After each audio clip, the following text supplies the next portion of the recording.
Good morning, everybody. We're about to get started with the event today. I'd like to welcome everybody to, I guess this is Dickerson. I always thought it was Poolesville, but the address says Dickerson, Montgomery County, on a glorious day in July. This is a rare day in July where we're not dying of heat out here, and we actually have a breeze. So thank you, everybody, for coming. I'm very excited to make the announcements we're going to make today. I'm not going to start by telling you what it is. We're going to go through a list of speakers today. Today we have Chuck Kuhn, who's the owner of the Ferry, County Executive Mark Elrich, Delegate Lily Chee, Montgomery County Council President Natalie Fani Gonzalez, the District Council Member and Council Vice President Marilyn Balcom, Jim Brown from the Poolesville Town Commission, and Aniston Cree from April McLean Delaney staff. And if there's anything left to be said after all those folks speak, I'll say what needs to be said that I didn't hear. So I'd like to thank everybody again for joining us, and without further ado or delay, I'd introduce Chuck Kuhn, who's been a tremendous partner in getting this stage of this deal done. So Chuck, thank you for joining us today, and thank you for your cooperation moving us forward. My pleasure, thank you. I'll just kick off with a few quick words. And first, I'd like to thank everyone for being here. What an exciting day. This was 6 years in the making. My wife Stacy and I purchased White's Ferry and the operation 6 years ago after the ferry had been shut down. And we have truly spent 6 years trying to work together with the Virginia shoreline, Montgomery County, Loudoun County, the state of Maryland, the state of Virginia to get to where we are today. The only goal was to get the ferry opened. We never were worried about who owned it. We just wanted to make sure the ferry got back open for the community. It was an amazing journey, and today is a great step. Today we'll make the donation of the White's Ferry operation. We will sell the Maryland shoreline, and this will unlock tremendous opportunities for Maryland, Montgomery County to work together with VDOT and Loudoun County to get this ferry reopened for the community. So big day, great day. Thank you for being here. I'd like to take a minute to really thank all of the Montgomery County officials, Poolesville officials, for everything you all have done, staying with me for 6 years to get this ferry reopened. Loudoun County Chair Randall has been instrumental, Caleb Kirshner of the Loudoun County Board, Leo Rogers, the town attorney, all working together to make today possible. So thank you, and we're excited to get the ferry reopened. Thanks, Chuck. Thank you, Chuck. Now, County Executive Mark Elrich, who has been personally involved in this also for the 6 years, and it's been a passion project of his, I know, to get us over these hurdles towards reopening. County Executive. I am so happy to be here. This was way harder than it should have been to get to this point. And it's not because we didn't have partners who wanted to get this job done. We had a little obstacle on the other side of the river. I want to thank Chuck Kuhn and his wife Stacy for making this possible. And thank you for your perseverance and sticking to the original mission. You could have easily thrown up your hands and said, this is never going to happen, I'm going to do something else. You didn't do that. I appreciate this.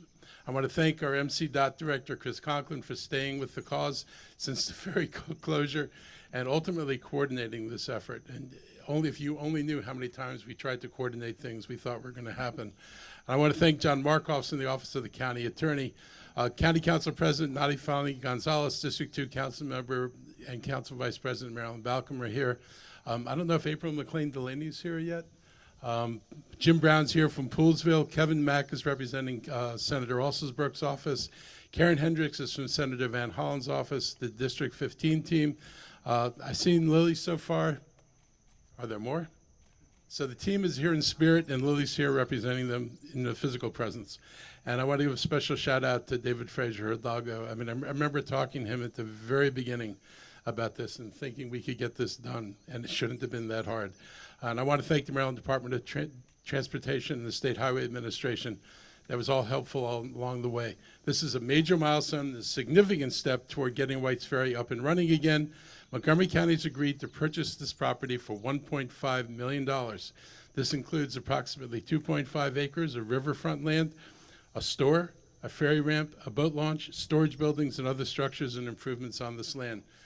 And it's reported that it's going to save travel time, and it's going to save people in terms of travel time about $1 million a year. in 2022 dollars, and it's going to reach 1.7 million by 2040. This is a major savings for people who have to deal with getting to work on the other side of the river, and the idea of having to either take the bridge farther north of here, going down to the American Legion Bridge, crossing over, and then heading north again. That's a long trip, and this is going to make it a lot easier for a lot of people. And a study shows that the total impact of this crossing ranged between 9 million and 13 million a year. So it's going to be good for Poolesville. We know that. There are a lot of businesses that really suffered because of the loss of traffic of people either coming or going to the other side of the river. And to bring that traffic back here again is going to help reinvigorate the businesses in Poolesville. So I'm really excited that you're going to get a big win out of this. This community has been without this vital service for about 6 years. The ferry stopped operating after a land dispute involving Virginia in December of 2020. The Coons purchased the ferry in January of 2021, and we've been working with them since on a solution to open the ferry back up. As you know, we ran into a lot of snags on the other side of the river, but those snags, I think, we're in a much better position now to working with the state over there. And we did express interest in acquiring the Virginia ferry landing. We were going to buy it. It would have been unusual to own property in the state of Virginia. They probably thought we were one step toward annexing it. So they weren't enthusiastic about that. And also our attorney said we couldn't do it anyway. I want to thank the Coons for their generosity. And we now have the Whites Ferry property, the boats, other assets, so we can move forward with making the necessary repairs and improvements to the ferry while we support Loudoun County's effort to secure the ferry landing. I hope that our colleagues in Loudoun County and the Commonwealth of Virginia take note of this major shift and see their way to acquire the rights needed to restart the service. And we stand ready to work with them to achieve that goal. And I'm optimistic that the climate on the other side of the river has improved. So thank you all very much for being here. And I know everybody's as excited as I am, and I think people in Poolesville are probably even more excited. Thank you. Thank you, County Executive. I'd now like to invite District 15 Delegate Lily Chi, who's speaking on behalf of her entire delegation team. Lily. Thank you, Chris, my great colleague, former colleague from Montgomery County. I'm Maryland State Delegate Lily Chi. I'm proud to be here representing my entire District 15 team, Senator Brian Feldman, Delegate Linda Foley, but especially our great colleague, Delegate David Fraser Hidalgo, who has been a champion on Whites Ferry and Western Montgomery County that we are very proud to represent in the Maryland General Assembly. Because Whites Ferry is not just an important transportation artery for the western part of Montgomery County and this region. It is also a historic landmark and an important part of Western Montgomery and our community's identity, frankly. So today, I just want to take a moment to thank local county and town leadership, the county executive and his senior leadership, MCDOT, and county council leaders for being relentlessly focused on this important issue. But especially, I want to take a moment to give a huge shout out to the town of Poolesville and the Fair Access Committee. I see some town commissioners here, and the link for your relentless and loud and effective 6-year effort to advocate for the community's best interest. They had a total of about 20 media events for the past 6 years, 2 rallies, including one in the bitter cold last December, and even secured a county council hearing to make sure they turn the heat on, turn attention on this important issue. So we are just very proud to be your partner. My colleagues and I, representing Montgomery County, were able to secure $1.5 million appropriation, which sounds like a magic number, right? To ensure the reopening of Whites Ferry and the most important, the most recent economic study, which was required by the legislation that we pushed for, conducted by the Department of Commerce, actually shows there has been a drop of 20% in economic impact for this region because of the closure of Whites Ferry. So we are absolutely dedicated to ensuring the final solution for this Whites Ferry reopening, and thank you all for your partnership. Thank you, Lily. And the leadership of this delegation has been tremendous. We were on weekly phone calls for almost all of 2021 working on this, and they've continued to stay involved all along. And that $1.5 million is absolutely essential to this effort.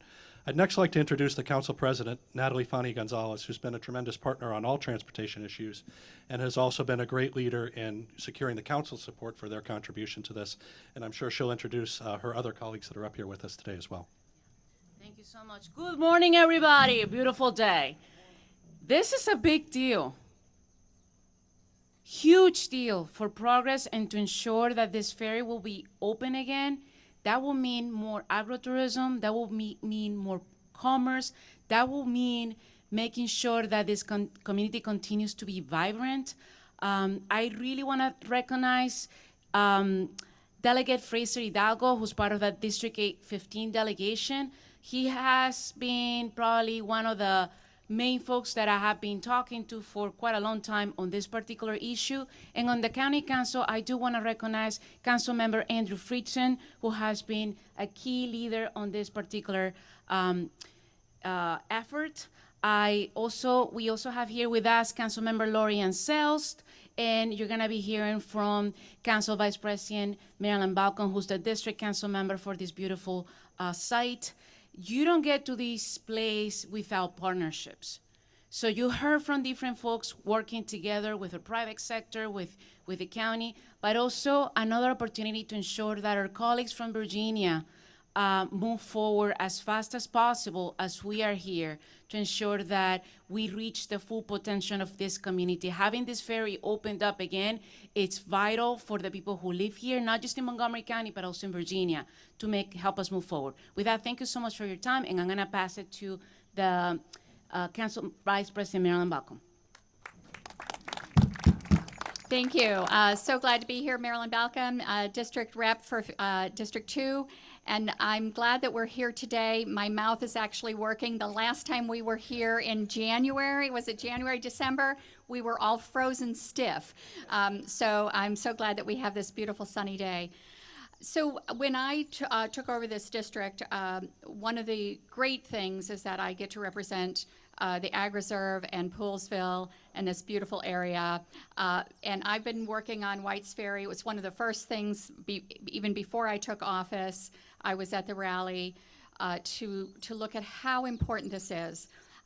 Although I've been working on it for 3.5 years, I inherited this beautiful spot from Councilmember Andrew Friedson, who's been working on it every day for the past 6 years. So thank you, Andrew, for all that you've done, not only for White's Ferry, but for this entire district. So thank you.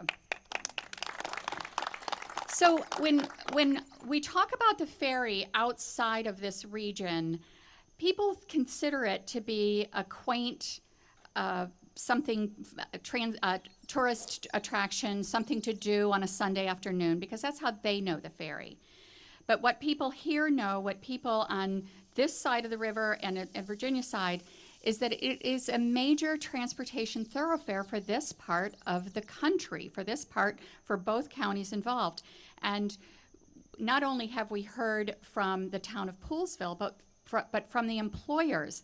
This has really impacted employers, employees, and the economic development of this entire region. So this is one step, one extremely important step, and we'll be back hopefully very soon to announce the second step. We got a lot of work to do, and I have faith that we're going to do it. Great admiration for Delegate Fraser Hidalgo and Chris Conklin as well.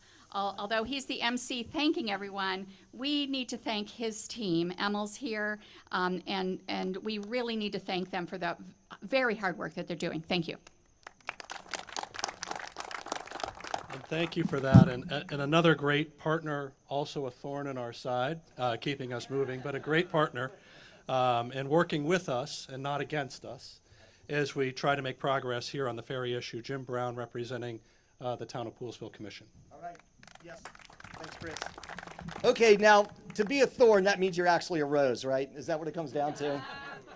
I appreciate that, Chris. So, a couple thank yous quickly for the group that has, the people are here right now in that audience. My partner in Fair Access, Link Hoeing.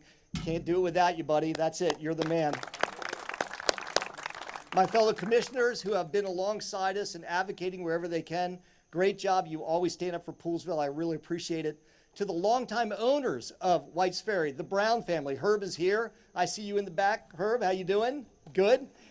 Herb's dad ran this ferry for the longest time. And so I'm Jim Brown. That was Ed Brown. So anytime that he needed something from the town of Poolesville, I was always Cousin Jim.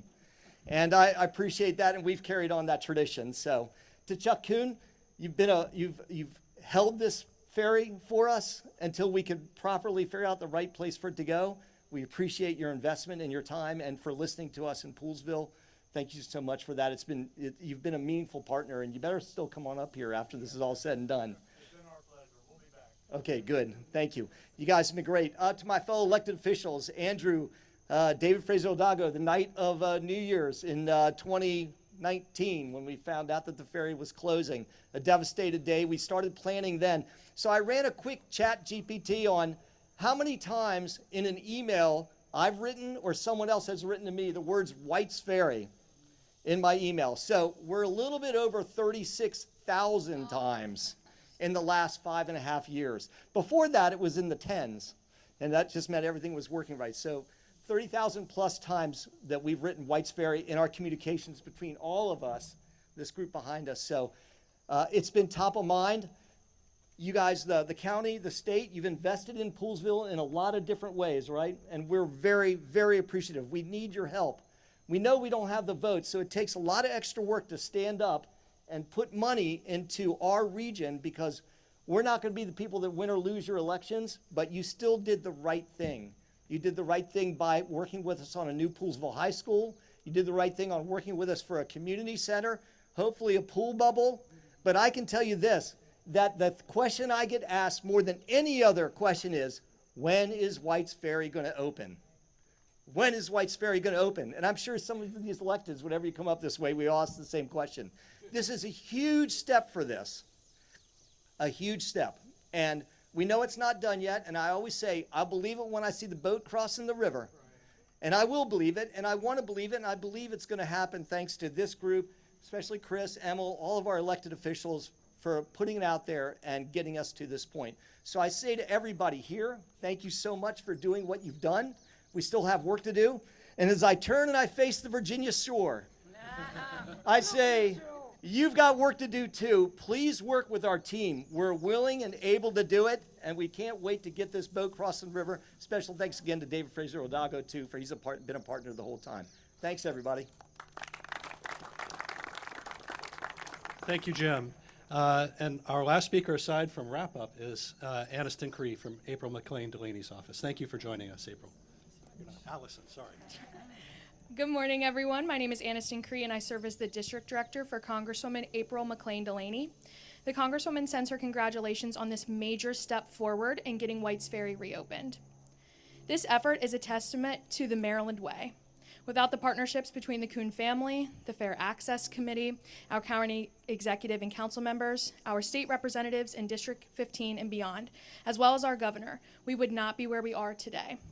White's Ferry exemplifies how public-private partnership can spur long-term sustainable economic development. The Congresswoman looks forward to seeing the next steps and working with her Virginia colleagues to get the ferry moving again. Thank you. Thank you, Aniston. I'll just try to find the few things that haven't been said. So what happens from here? After this agreement, which the documents are signed for the purchase and sale and the donation of the ferry assets, we will work through the normal due diligences associated with these sorts of transactions, and we expect to have the property within the county's possession in the next 2 months or so. With that, once that occurs, we are looking to pull the ferry vessel out of the river and off the ramp and assess its condition and use the remaining funds in our CIP, hopefully not all of them, to make whatever repairs are needed to the vessel, so that the day that we have the agreements on the other side of the river, we can resume the service. We intend to maintain the business operations that are occurring here. The county's not looking to change, except for anything we can do to make the businesses here more successful. The nature of the business operations, we hope to work with our revenue authority to make this a great destination within the county, both with the ferry and for the other amenities that are here. If you're not familiar, this is also a very important part on the C&O Canal National Historic Park. And there's a lot of folks who ride bikes from Pittsburgh, Pennsylvania on the Great Allegheny Passage through to Washington, D.C. When the ferry was in service, many of those riders would find this a convenient place to cross the river and stay in a hotel and take a shower and have a nice meal over in Leesburg. That hasn't been possible since the ferry has stopped. We're looking forward to resumption of that activity and also creating this as a more significant destination in and of itself on that bicycle tourism route, which has a great amount of potential for this community. We also hope that this encourages people to use the Crossvines facility as a place to have dinner, a place to explore the science of winemaking here in Montgomery County. There's a lot of people who do vineyard tours in Loudoun County. Clearly, we have an opportunity to share that economic activity here in Montgomery County. And also, there are other things that people may not be aware of. There's a National Institutes of Health research lab here in Poolesville. They had a lot of employees who lived in Leesburg when this ferry was in service. That's changed since then. People found that commute to be unrealistic without the ferry. We're hoping that that employment center can regain access to the talented workforce that lives in Loudoun County and find it easier to recruit the people they need to serve this community.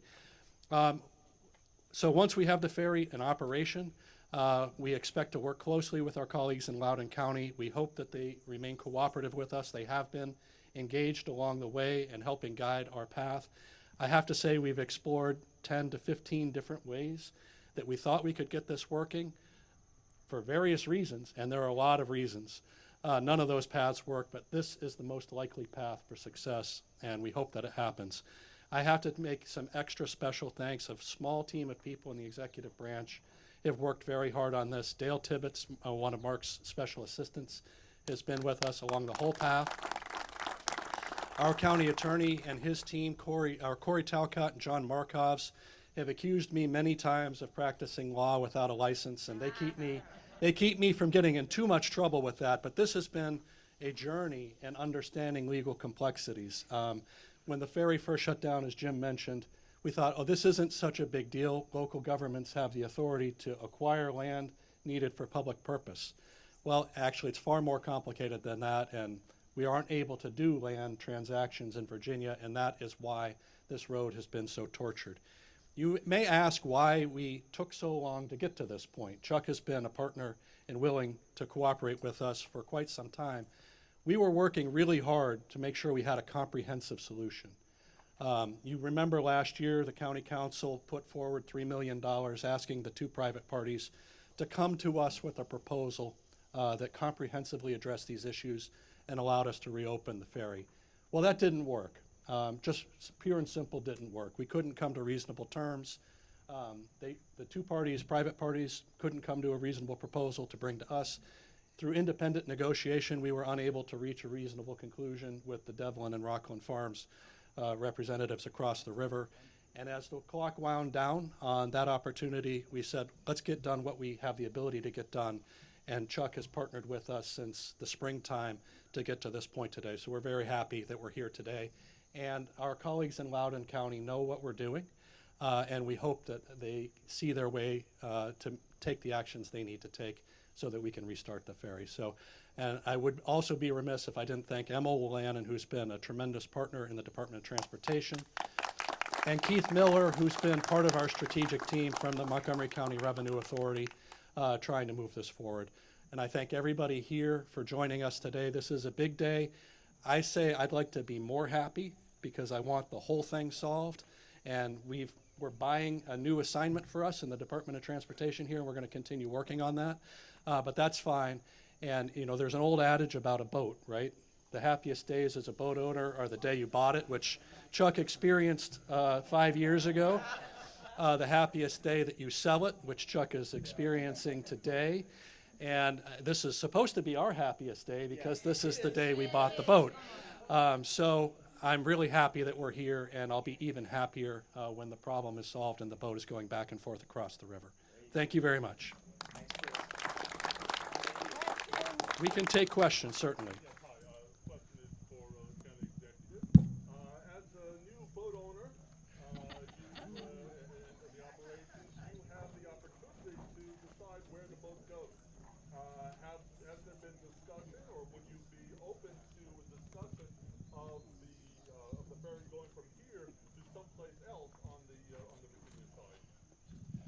I think, I mean, we'd be open to the discussion, but we actually have explored some other options, and the other options did not seem as feasible as we thought they would be. The most logical and simple thing is just to go to that landing that we can all see in plain sight and just get the job done, and get the state and the owner to agree that we can resume services.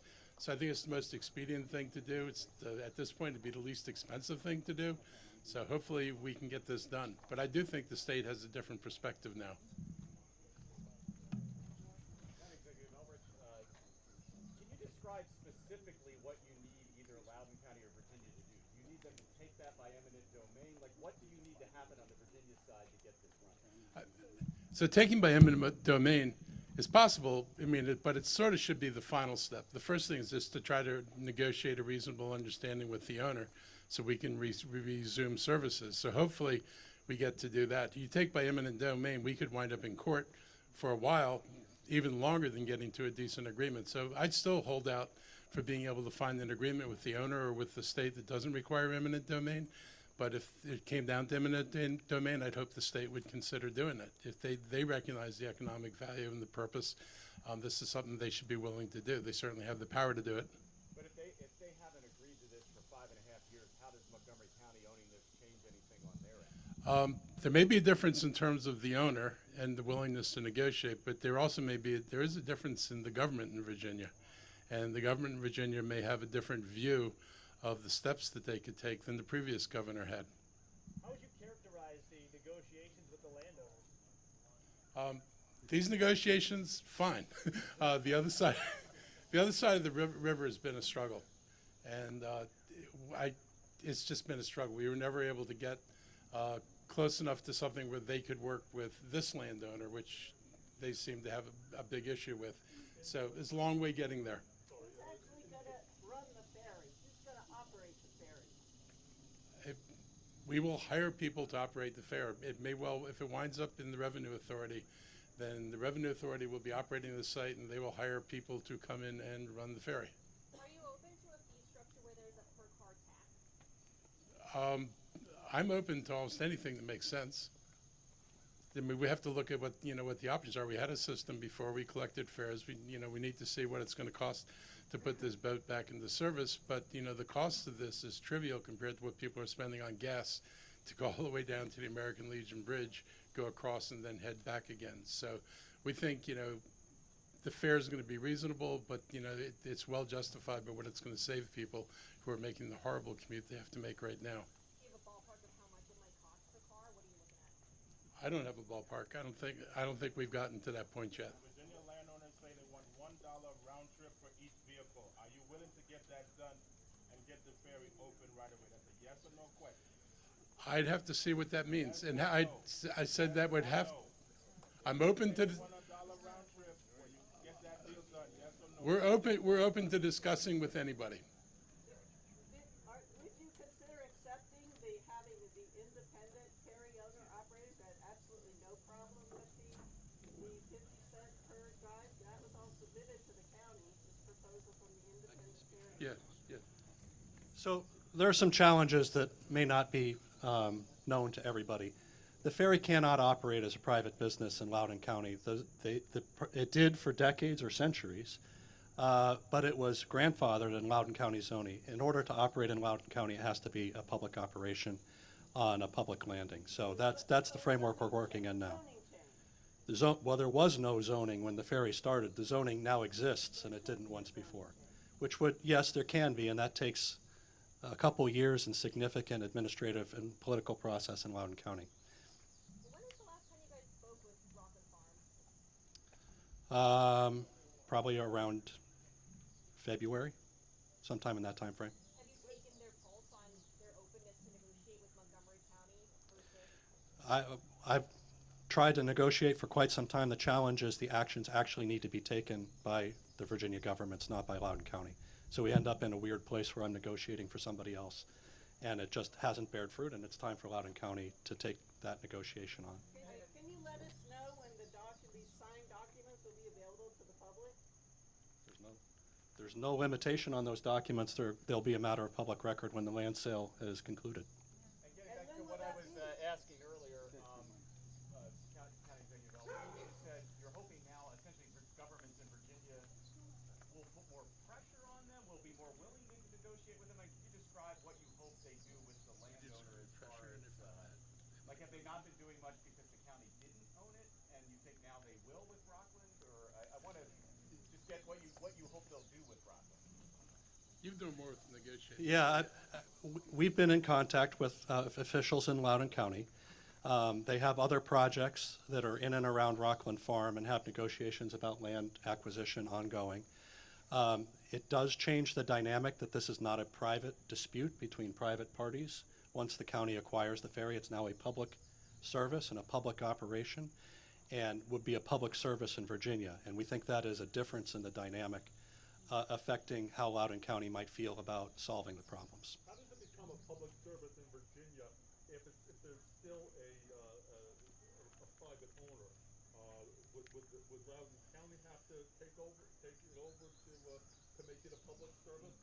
We believe that, yes, either Loudoun County or the Virginia Department of Transportation need to get involved to control the Virginia landing. So from here, are you going to call Rockland Farm? Are you hoping they call you, or like what are the next steps of those conversations look like?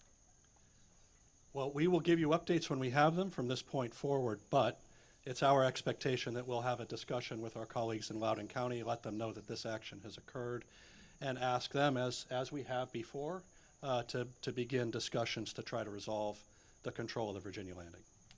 From a negotiation standpoint, doesn't this just give the other side of the river more leverage over you all? I mean, you're having a big show that you bought the land, you spent $1.5 million, they know you really want it.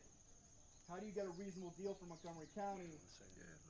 I think they've always known we really wanted it. We've put money on the table, so this is not something that's a secret. I don't think it makes it any harder. If they don't make a deal, they don't get anything. And we're talking about serious money, so I think it's worthwhile to make a deal. So thank you for your questions. If there are any other comments from the media, we can address them individually with you after the event, and we thank everybody for joining us today.